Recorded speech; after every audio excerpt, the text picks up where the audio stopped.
Y vamos a otro tema porque hoy, 1 de septiembre, entra en vigor el aumento de precios base en los planes de salud de 5 ISAPRES, esto como parte del proceso de adecuación precio base 2025. Las 4 aseguradoras privadas de salud que tendrán la máxima alza permitida, que es de un 3,7%, son Colmena, Cruz Blanca, Banmédica y Esencial. En tanto, con salud subirá un 3,6%. Queremos profundizar en este tema y para eso nos acompaña aquí en el estudio el superintendente de salud, Víctor Torres. Bienvenido, superintendente, gracias por estar acá. Bienvenido, superintendente.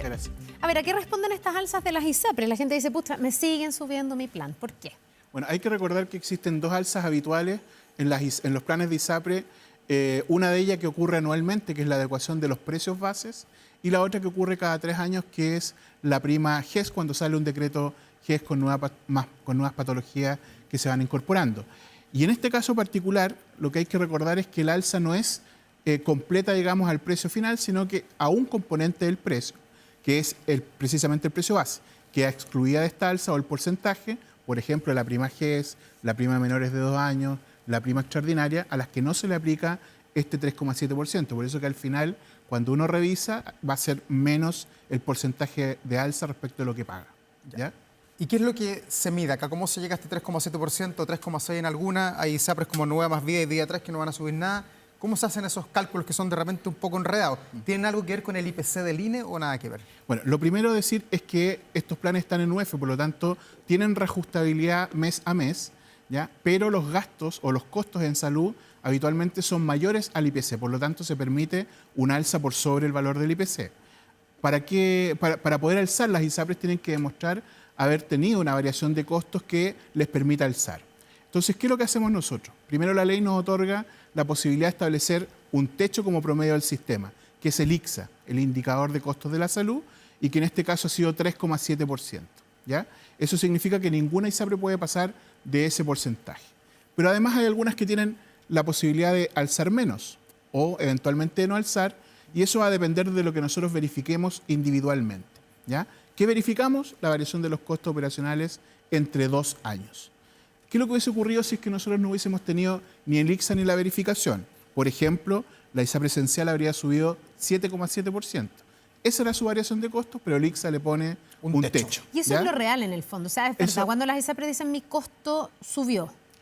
Sí, efectivamente significa que el costo subió. Por ejemplo, Cruz Blanca de 4,7 baja a 3,7.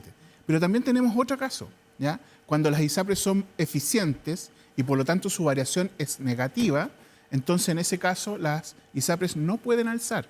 Y es el caso de Nueva Más Vida y Vida 3, que tuvieron variaciones de menos 0,3 y menos 0,2%. Entonces, cuando las ISAPRES son eficientes, no tienen que traspasarle el costo a las personas, sino que se mantiene, digamos, solamente el reajuste por la UF y por lo tanto no tienen un aumento mayor y eso termina siendo beneficioso en definitiva para los usuarios. ¿Y cuándo son o no son eficientes o de qué depende? ¿Por qué a una ISAPRE se le disparan los costos y a otra no, finalmente? Ya, la variación de costos operacionales fundamentalmente toma dos cosas, ¿ya?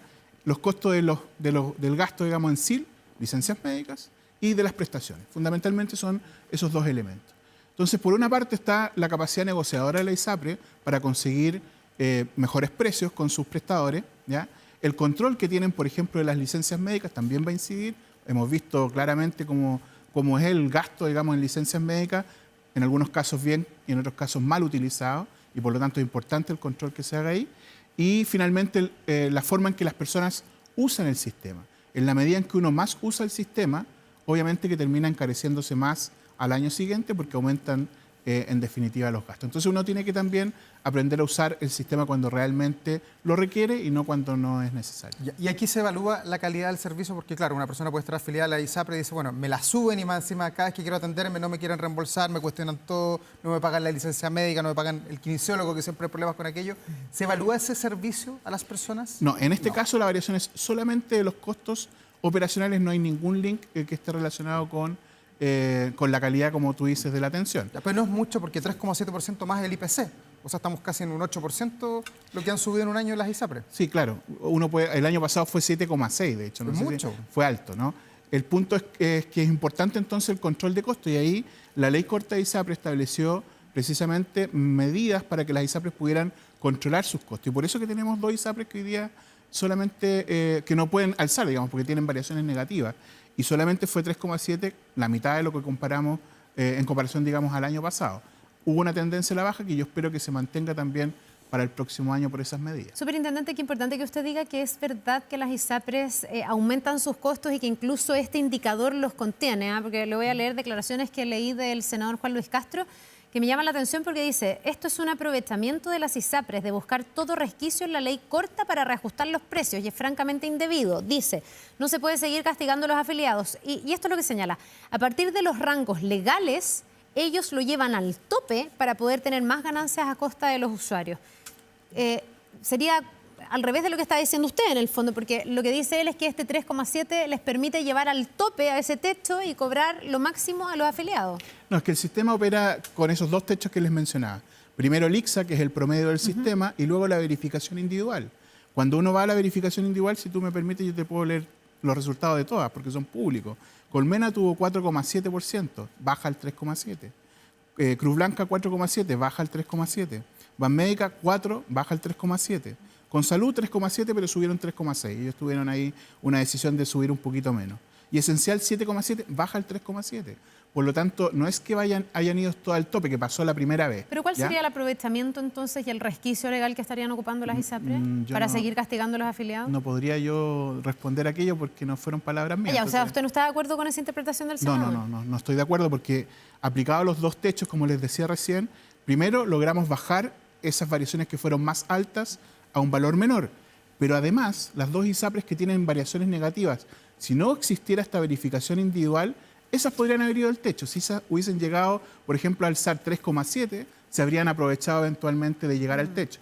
Pero como hacemos la verificación individual, determinamos que no podían entonces alzar por tener esta variación entonces en cifra roja, en cifra negativa. Y así como esto va para arriba, ¿puede ir para abajo en algún instante? Por supuesto. ¿Sí? Por supuesto. Puede haber una variación negativa. Digo, usted diga, bueno, en este año las ISAPRES tienen que bajar los planes en 3,7%.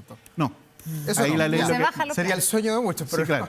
No, lo que la ley establece... No sube, ¿no? Sí, la ley establece que no pueden subir en el caso de que la variación sea negativa. De hecho, aquí tenemos dos ISAPRES, menos 0,3, menos 0,2, y ellas mantienen los precios. Superintendente, ¿no queda ahora en esta oportunidad derecho a pataleo, no? ¿O hay alguna causal que permita que una persona diga, no, a ver, me van a subir de nuevo el plan, yo voy a ir a alegar? Antiguamente esto se judicializaba mucho, la ley corta entiendo que eso lo subsanó de alguna manera porque era un gran problema para el sistema, pero ¿qué puede hacer un afiliado disconforme?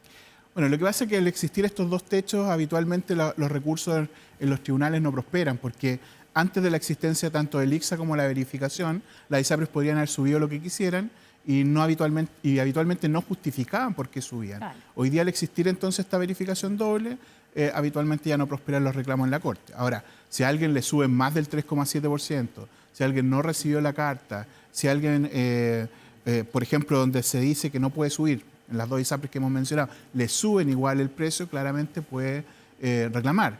El proceso habitual nuestro termina en mayo, ¿ya? Porque en junio parte el alza. Claro. Este año fue lo mismo, porque lo único que se cambió fue el inicio del cobro. En vez de iniciarse el cobro en junio, fue corrido hacia septiembre, solo por este año. Pero claramente, si hay algún abuso, la gente puede acudir a la superintendencia de todas maneras. Ya. Oiga, ¿y esto ha logrado frenar el éxodo masivo que hubo en algún minuto de personas que estaban en ISAPRES que se fueron a FONASA? Entiendo que las cifras del primer semestre de este año son 86.000 personas que se han ido de ISAPRES a FONASA. ¿Se puede mirar la foto más grande si con esta contención que hay, con la ley corta de ISAPRES, la gente está más proclive a quedarse en lo que tenía antes que irse al sistema público? Sí, hubo una salida bastante importante durante 2 años, sobre todo asociado a las alzas del año 2022, que claramente se ha ido ralentizando en el último tiempo. Por una parte, la estabilidad que ha generado, digamos, medidas como la ley corta han tendido a que la gente pueda mantenerse. Pero uno de los desafíos del sistema que le hemos planteado a la ISAPRES permanentemente es que si siguen subiendo de manera exponencial estos valores, claramente la gente va a tomar la decisión de irse a FONASA. Sobre todo si FONASA logra concretar su modalidad de cobertura complementaria, que va a permitir que la gente se atienda en el sistema privado compitiendo con las ISAPRES. Perdón, mientras menos gente haya en ISAPRES, ¿más caro van a ser los planes? ¿Es la lectura que se puede hacer? Al revés. Mientras más caros los planes, la gente tiende a irse. ¿Ya?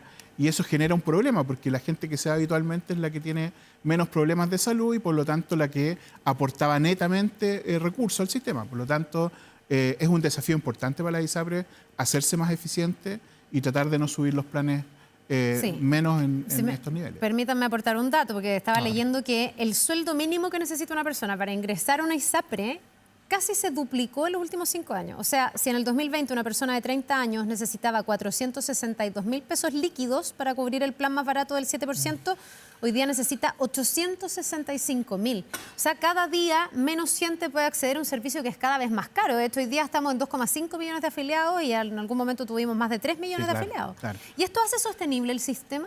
Hasta ahora lo hace sostenible y por lo menos con el cobro de la prima de equilibrio se ha permitido devolver al sistema Después de la ley corta. claro, a un punto en que las ISAPRES tienen que empezar a definir de qué forma pueden sostenerse en el tiempo, porque no puede ser solamente un alza o el aumento de los ingresos lo que sostenga el sistema, sino que también las negociaciones que permitan bajar los costos, las medidas que tomen para poder bajar los costos, porque lo que tú dices es cierto, es importante ese dato del aumento, digamos, del sueldo mínimo para poder ingresar al sistema, porque de esa forma además tú garantizas que puedes pagar el costo de ese Superintendente, de ese perdón, ISAPRE. pero ¿no es como una bomba de tiempo? ¿No es como que se le dio oxígeno a esta persona que está hace rato agónica? Las propias ISAPRES han dicho que aquí falta algo más de fondo. Y uno se pregunta qué pasó con esa gran reforma. Usted cuando era parlamentario estaba totalmente de acuerdo en eso, que se necesitaba una gran reforma que le dé viabilidad al sistema. Se habló siempre de que las ISAPRES iban a pasar a ser aseguradoras de segundo piso, que iba a haber muchos menos planes o un plan único al que se le iban a ir poniendo como cosas adicionales.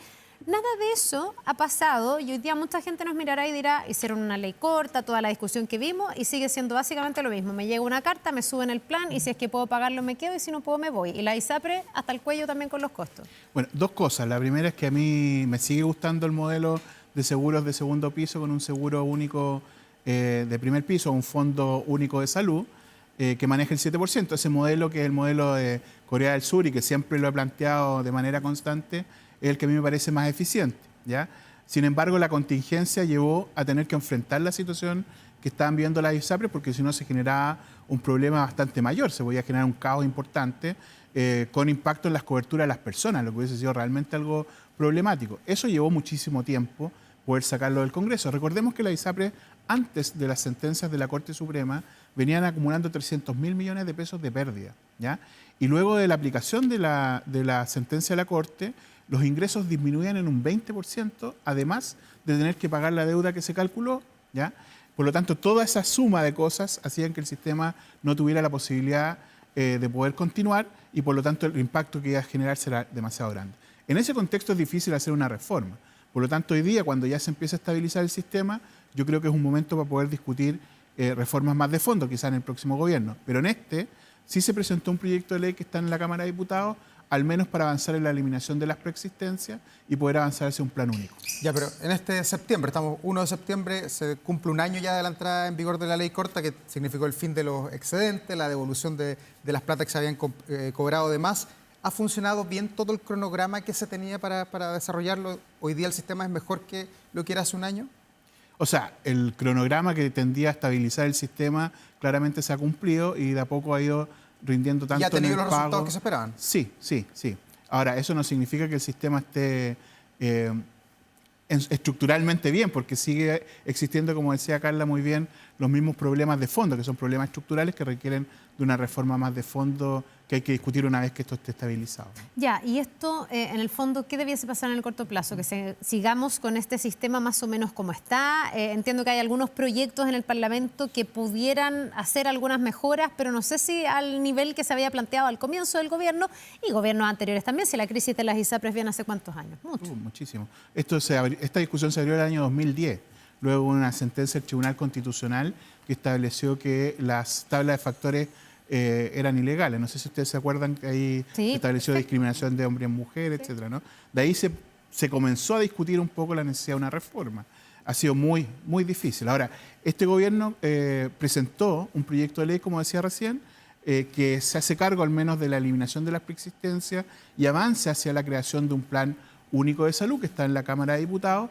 Y ahí, bueno, hay una discusión de cómo se tiene que compensar el riesgo. Es una discusión un poco más técnica y política también a la vez. Sí, con la creación de un fondo de compensación. Para llevarlo, etcétera. perdón, en fácil, es que en el fondo la carga para el sistema es la gente enferma, que es una cosa muy loca. O sea, toda ISAPRE quisiera tener a gente sana. Porque Bueno, eso fue un dicho famoso hace unos años atrás de un expresidente. no nos podemos de la dar el Asociación lujo, de dijo un ISAPRE. presidente Sí, claro. de las ISAPRES, me acuerdo.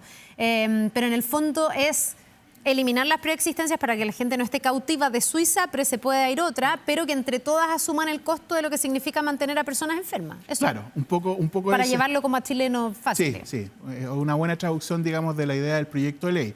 Ahora, claro, hay una discusión más de fondo si ese es el mejor modelo, si el mejor modelo es llevarla a segundo piso con un seguro primer piso público que maneje el 7%. O sea, ese debate es el debate que ha existido durante muchos años y que nos tiene un poquito entrampados, a mi juicio, de poder avanzar. Ahora, insisto, la coyuntura, una vez que se supere, va a permitir poder volver a tomar ya la discusión mucho más estructural o más de fondo, más allá del proyecto que espero que avance en el Congreso. ¿Y al sistema hoy día le falta más competencia para que no tengamos alzas del 3,7% y quizás sean menos? ¿Falta que entren más actores al mundo de la salud y de la ISAPRE? Yo creo que la modalidad de cobertura complementaria del FONASA puede ser una alternativa interesante. Está en un proceso de licitación. Entiendo que ahora hay una segunda licitación que fue en desierta septiembre. La primera fue desierta. Que si logra concretarse de buena manera, puede terminar siendo una buena alternativa para la gente que ocupa el sistema privado. Porque se podría inscribir a FONASA un seguro complementario y utilizar igual los prestadores que utiliza actualmente, las clínicas con las que hoy día FONASA tiene convenio y que debieran ser, entiendo yo, la mayoría de las clínicas. No, pero la ISAPRE decían que se pagaba muy poco, que había aranceles referenciales. Estuvimos aquí en entrevistas con aquello en su tiempo. Eso es parte de la construcción del modelo. Ahora, eso puede generar una competencia que también imprima presión a las propias ISAPRES para ver de qué manera avanzan en eficiencia. Ya, pero eso generaría fugas. Es decir, si yo tengo la posibilidad de elegir entre la ISAPRE y el sistema privado o un FONASA robustecido donde puedo acceder a un prestador más o menos de la misma calidad, todo el incentivo estaría puesto, uno entendería, en irme a FONASA y recibir, en el fondo, más barato y copagar nomás lo que tenga que copagar para tener más o menos la misma calidad. Ahí, ¿cuáles son las proyecciones? En el fondo, ¿eso haría que más afiliados se fuguen desde las ISAPRES hacia FONASA? Depende. Primero porque el FONASA hoy día tiene que hacerse cargo de los requerimientos de la gente que ya se fue. Porque hay mucha gente que pasó de un sistema a otro y que hoy día la modalidad de libre elección de FONASA no es suficiente para dar coberturas como las que esas personas estaban acostumbradas en el sistema privado, en prestadores privados. Y lo segundo es que la gente elige básicamente por los convenios que tiene con los prestadores. Por lo tanto, si la red, no solo la cobertura, sino que si la red de prestadores es atractiva, podría generar una mayor movilidad. Pero si no lo es, la gente tiende a quedarse en aquella ISAPRE o en aquella institución que le garantice poder tener acceso al prestador que habitualmente elige. Superintendente, y respecto a las alzas, que es lo que nos convoca el día hoy, 1 de septiembre, ¿es la última alza del año o viene otra más a fin de año? Porque este año ha subido todo, la luz ha subido 2 o 3 veces en algunos sectores. ¿Vienen más alzas para las ISAPRE? ¿Qué quiere que le diga? Cuénteme la verdad, pues, a ver. No.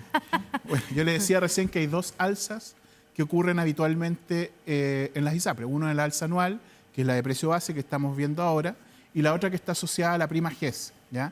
Y eso va a depender de la publicación o no del decreto GES que fue anunciado por el presidente, por lo tanto va a haber publicación, no sé cuándo. ¿Y de cuánto debería ser esa próxima alza? Eso va a depender, porque depende de qué contiene ese decreto, ¿ya? A diferencia de esto, que son las variaciones de costo de los 2 años, del año anterior y de los 2 años anteriores, digamos, en el caso del GES es una proyección a futuro, porque tú incorporas nuevas prestaciones. Entonces, potencialmente va a aumentar el gasto de la ISAPRE si es que las personas van a requerir estos tratamientos que pueden ser más costosos. Entonces, hay 3 problemas de salud que anunció el presidente que se incorporan, pero además los problemas ya existentes también tienen mejoras. Por lo tanto, todo eso son componentes que tienen que establecerse para poder verificar qué alza puede tener cada una de las ISAPRE. También es distinto por cada una de ellas. Ahora, yo no sé si se puede hacer como un promedio de cuánto suben entonces anualmente los planes de ISAPRE a razón de estas 2 alzas. Uno está pensando, claro, un 3% más cuánto, un 7, un 6. Es que eso depende. No, pero digo, en términos de promedio, en los últimos años que ha venido pasando, que las 2 cosas suben, que es muy raro que baje, y que probablemente esté sobre, no sé, un 5 o 6% de reajuste. No tengo un dato como para poder decirlo de manera responsable acá. No lo hemos calculado así, o por lo menos no lo tengo yo en este momento como para entregárselos, pero claro, en los últimos años es probable que tengamos un alza importante, no solo por las alzas habituales, sino porque aquí hubo medidas extraordinarias, que fue la prima de menores de 2 años y la prima extraordinaria de equilibrio, que se hizo cargo también de todo el problema que se generaba por los ingresos, por el 20% menos de ingresos producto de las sentencias de la Corte. Entonces, todos estos años han sido de harta distorsión. Los años de la pandemia fueron distorsión porque hubo pérdida, ahora porque hubo un aumento de los cobros producto de todo esto que hemos conversado. ¿Y esto se va a mantener en el tiempo? O sea, en el tiempo lo que se va a mantener son las alzas. Todos los junios va a subir. Es que siempre ha subido. Es irregular. Claro. Después del próximo año, el 2026, vuelve la habitualidad. ¿Ya? Siempre nos subían en junio, siempre va a seguir siendo en junio desde el próximo año en adelante. Ya, superintendente, si es que hubiera alguien que nos ve que dice, yo no recibí la carta, no me enteré, no supe, tengo alguna queja, ¿esa queja se cursa en la propia ISAPRE o se va a la superintendencia? ¿Cómo opera aquel reclamo? Entendiendo que ya no debería haber mucha estancia de reclamos, pero puede ser que sí, no en casos particulares... Es un mail, ¿no es cierto? Es un mail el que envía. Sí, puede ser un mail. Antes era solo carta certificada, ahora puede ser mail. Así que la gente tiene que revisar si está en spam, qué sé yo. Pero claro, siempre los reclamos primero son en la ISAPRE y luego pueden ser en la Superintendencia de Salud, que habitualmente los revisamos. Ahora, el proceso de reclamo terminó en mayo, pero puede ser que alguien se dé cuenta o que en la aplicación misma se dé cuenta que no es concordante con lo que se anunció, claramente puede reclamar igual. Ya, y frente a estas alzas siempre está la posibilidad, o estuvo, de quedarse con un plan inferior con el precio que uno tenía, digamos. Sí, siempre la ISAPRE tiene la obligación de darte una alternativa. Hasta mayo. Por eso baja la prestación. Claro, hasta mayo tenían la obligación de dar la misma alternativa, mismo precio, con un plan nuevo, que habitualmente son planes no en las mismas condiciones. Entonces, no siempre es conveniente cambiarse. Pero siempre tú te puedes cambiar de plan. Por lo tanto, si hay una oferta distinta que puede ser más conveniente para esa persona, lo puede hacer perfectamente. ¿Y la judicialización de todos estos temas ya no existe? No es que no exista, ha disminuido bastante porque los resultados... ¿A cuánto llegamos en algún minuto? 300.000 causas. Eso era una locura. Y lo mismo en el caso nuestro. Nosotros llegamos a tener 300.000 reclamos en la superintendencia, lo que era algo súper inabordable. O sea, era algo impresionante. Eso ya prácticamente no existe. Estamos en valores habituales. De esta materia, no más de 30.000 reclamos debemos tener. Entonces, bastante menos lo que ha ocurrido. Y en los tribunales también. Y eso básicamente porque al existir estos techos que conversábamos recién, ya se han ido rechazando los recursos. Superintendente, para finalizar, ¿qué le diría a usted o cuál es como es que no sé si la superintendencia tiene que dar un mensaje, pero en el fondo la explicación que se le puede dar a un afiliado que nos ve hasta ahora que dice, al final, toda esta discusión de la ley corta fue un salvataje, traje a la medida, a la ISAPRE les pasó poco y nada, les dieron 800 meses de plazo, no me acuerdo cuánto era, pero como 13 años, y nos siguen subiendo el plan. Vuelve a aflorar de alguna manera, y mucha gente lo hace ver, esta sensación de que otra vez me suben el plan y otra vez me están abusando y otra vez, ¿y para qué hicieron la ley corta? ¿Qué fue esta discusión? Sí, no sé si usted tiene la misma sensación. Yo al menos la percibo en lo que nos escribe la gente. Lo que pasa es que hay un problema estructural del sistema. Este es un sistema que se sustenta exclusivamente en los ingresos producto de las cotizaciones de las personas. La ISAPRE no tienen más ingresos que ese, ¿ya? Y si tú no manejas bien los costos, esto va con una tendencia inflacionaria habitual en el tiempo, por el mecanismo de pago, por una serie de cosas que no viene al caso poder profundizar ahora. Entonces, hay un problema estructural del sistema. Lo que pasa es que lo que se tuvo que tomar como decisión y que nos corresponde a nosotros aplicar es de qué manera el sistema no colapsaba producto de los problemas que venía arrastrando, los impactos patrimoniales de pérdida de 300.000 millones y sobre todo el impacto de las sentencias judiciales. El 20% menos ingresos permanentes iba a hacer colapsar a un par de meses después a toda la ISAPRE. Entonces, no iba a dejar a esos 2,5 millones de beneficiarios absolutamente en la indefensión. Se tomó esta decisión básicamente para eso. No es un cambio estructural. Lo que requiere ahora el sistema es poder repensarse de una manera en que se puedan evitar todos los reclamos que en justa medida se realizan por parte de los usuarios. Víctor Torres, Superintendente de Salud, muchas gracias por estar aquí esta mañana. Que le vaya muy bien. Muchas gracias a ustedes. Que le vaya bien. Gracias, buen día. Nos vemos.